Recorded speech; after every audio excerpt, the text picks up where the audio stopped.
The TCFD report is really a public disclosure on the framework we're using to measure and monitor our climate-related risks and opportunities.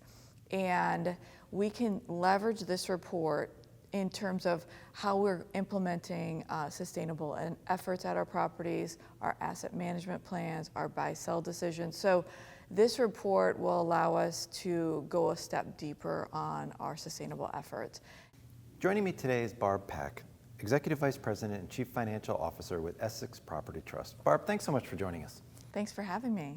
Now, can you start by talking about how Essex has adjusted its strategic plans as a result of the changing interest rate and inflationary environment?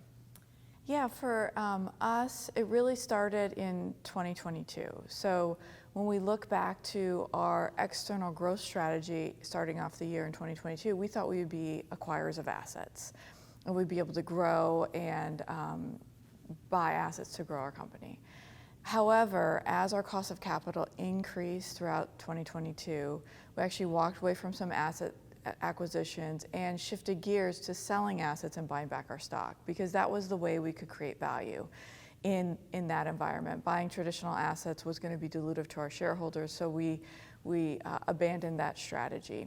The other thing that we've done is we've changed our operating strategy and our operating platform and how we run our business.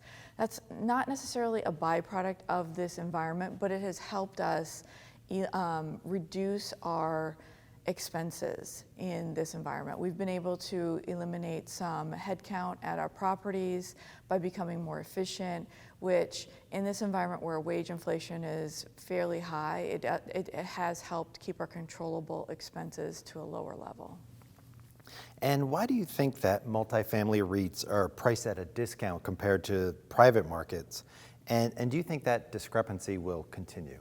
So, it's a difficult question for me to answer. I would say, anytime there's uncertainty, it tends to lead to a discount. And right now, the macro picture is very uncertain.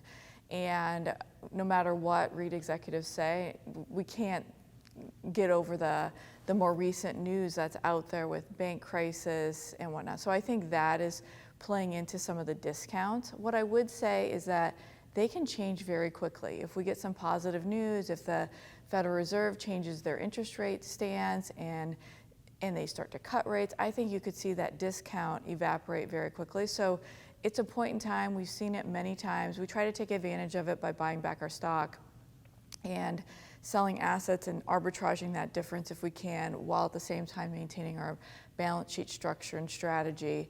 So, we'll do that in this environment as well. And can you talk a little bit about how Essex has evolved its ESG reporting, particularly its recent adoption of TCFD for the first time? Yeah, so over the last several years, we've continued to enhance our disclosures. We've done a lot since, I think we started our program in 2009, so way before it was the cool thing to do, but we weren't very good about disclosing what we were doing. And so we've worked on our disclosures.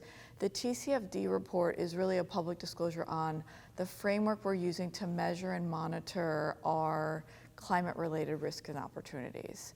And we can leverage this report in terms of how we're implementing sustainable efforts at our properties, our asset management plans, our buy-sell decisions. So this report will allow us to go a step deeper on our sustainable efforts. It also is a first step in, it's really a critical step in coming up with science-based targets. Investors have asked us for science-based targets. We have not published them yet, and it's not because we don't want to publish them. It really is a function of we want to understand the path to get there. What is it going to cost us and our shareholders to achieve those, and what's really realistic? And so this will allow us to make that next step.